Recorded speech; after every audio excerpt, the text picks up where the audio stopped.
Hello mga kaways! So sa lahat ng kagaya ko na napakahilig sa mabangong damit, mabangong sofa, mabangong kortina, mabangong hangin. Today tuturuan ko kayo kung paano tayo makakagawa ng linen spray, finishing spray, mga ginagamit sa hotel, mga disinfectant. Gagawin natin siya today at tuturuan ko kayo. Let's go! So ito yung mga kakailanganin natin para makagawa tayo ng linen spray or room spray. First, yung ating kit. And then, syempre, kailangan natin ng gunting para mabuksan natin.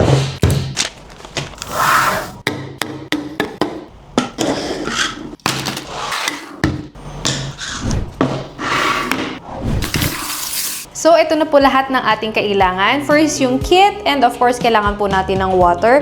Kailangan din po natin ng bote na paglalagyan. At siguro, kailangan din natin ng funnel. Pero yung iba kasi, dinidiskartehan nila na hindi na sila gumagamit nito. And syempre, kailangan natin ng lalagyan na paghahaluan, panghalo. At pinaka-importante din talaga yung instruction. Kailangan natin tong basahin. So, ang pinakaunang kailangan po natin dito ay malinis na lalagyan at 920 ml na distilled water. Distilled po ang kailangan po natin dyan. Ngayon, ibubuhos na natin yung tubig. So, after nyan, ibubuhos naman natin yung mga alcohol. And lastly, ilalagay na natin yung ating pampabango. Haluin natin siya ng bahagya lang.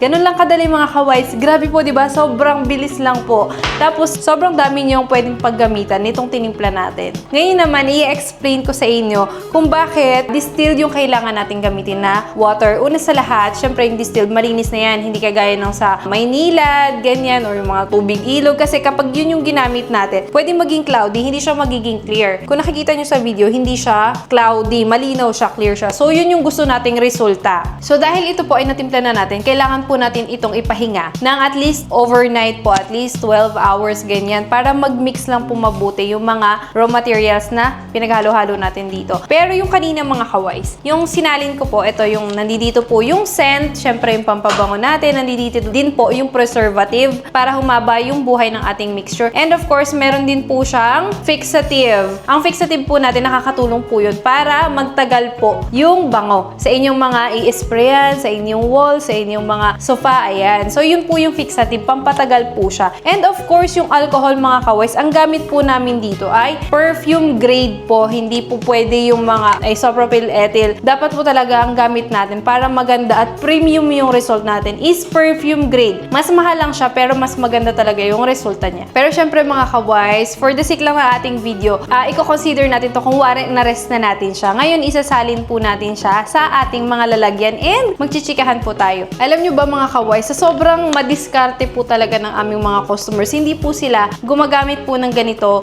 timba or yung malawak yung opening, kasi ang ginagamit po nila usually ay galon po. Tapos doon na nila hinahalo, doon na nila pinagsasalin-salin, tapos sinishake lang nila ng kaunti yung galon. Yun po yung ginagamit nila. Kasi po, yung alcohol po natin, mabilis po siyang mag-evaporate. Kapag ganito po talagang mga lalagyan po yung or panghalo yung ginamit ninyo, mababawasan po yung inyong mixture kasi nga po, nag-evaporate yung alcohol. Pero hindi siya sobrang bilis mag-evaporate mga kaways dahil po meron po tayong water na ginamit dito. Isa pang interesting mga kaways na kapag naghalo po kayo ng inyong sariling alcohol, sarili ninyong linen spray, room spray, or finishing spray, mararamdaman nyo po na mainit po yung alcohol and that's very normal. Huwag po kayong kakabahan kasi normal po na umiinit yung alcohol kapag gumagalaw po siya or nahahalo po siya sa scent, sa tubig. So, normal po yun. Tapos mga kaways, napakarami nyo pong pwedeng paggamitan ito. Usually, nakilala natin itong linen spray talaga sa mga laundry shop kasi ito po yung ginagamit nila na pampabango sa mga damit. Ito po talaga yung ini-spray nila bago nila isarado yung plastic. Kapag natupi na po nila yung mga damit, ito po yung pinang-i-spray nila. Talaga namang sobrang bango po kapag binuksan nyo yung plastic, diba? So, ito po yung sikreto nila. Pero syempre mga kaways, hindi lang po ito sa labada or sa inyong mga damit ginagamit. Kasi even po sa bahay, sa room po ninyo na lahat ng may tela, pwede nyo po siyang paggamitan kahit nga po yung mga upuan po ninyo or yung mga lamesa. Kasi mga kaways, meron po siyang alcohol. alcohol. So, nakakatulong po siya mag-sanitize. Nakakatulong po siyang mag-disinfect, nakakapatay din po siya ng germs kasi nga po meron po siyang alcohol. So, yung alcohol po kasi mga kaways, dapat po at least 60 to 80% po yung kanyang concentration para makapag-sanitize po siya. Ngayon, ito pong mixture natin ay nasa 68%. So, ibig sabihin, makakatulong po talaga siyang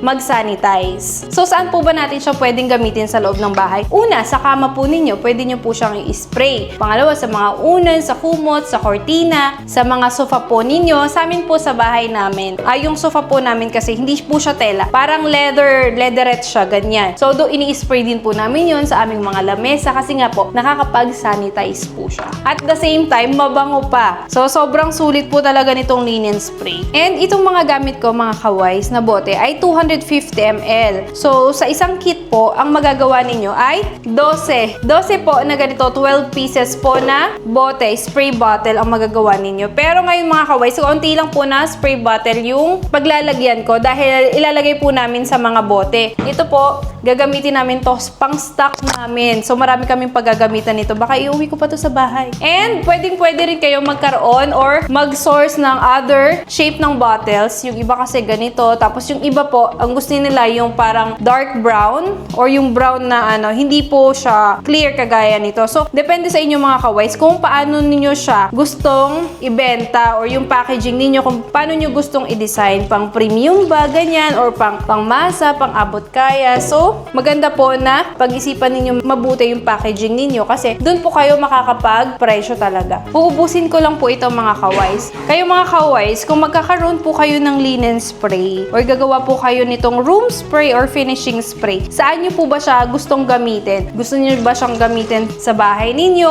or gusto nyo po bang mag-supply sa mga laundry shop, sa mga hotel? Kasi yung mga hotel po talaga malakas din pong gumamit ng room spray or itong linen spray or finishing spray. Actually, yung scent nga po na ginamit natin kanina ay amoy Okada. Yan po yung amoy niyan. So, pag in-spray ko to sa bahay, amoy Okada yung bahay ko. Amoy casino. Charis. Okay. So, konti na lang to mga kaways. So, napakadaming gamit nito. Nakakapagpabango siya. Nakakatulong siya maka-disinfect mga kaways. So, itry nyo din po ito kasi napakasulit po talaga. Ito pong bote na to, yung magagawa ko po dito, iuwi ko siya sa bahay. And then, yung iba po, iiwan ko dito sa office para at least meron silang pang-disinfect. Pwede nyo rin po itong gamitin sa loob ng inyong sasakyan, yung sa mga upuan po, sa mga papunas po ng hagdan, ng mga doorknobs, ganyan.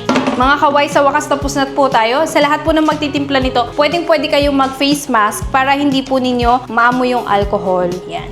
So, ito na po lahat ng ating nagawa mga kaways. Ngayon, di-design na natin to. Di-design na. Lalagyan natin siya ng sticker para magmukhang sosyal. Look at the sticker. Oh.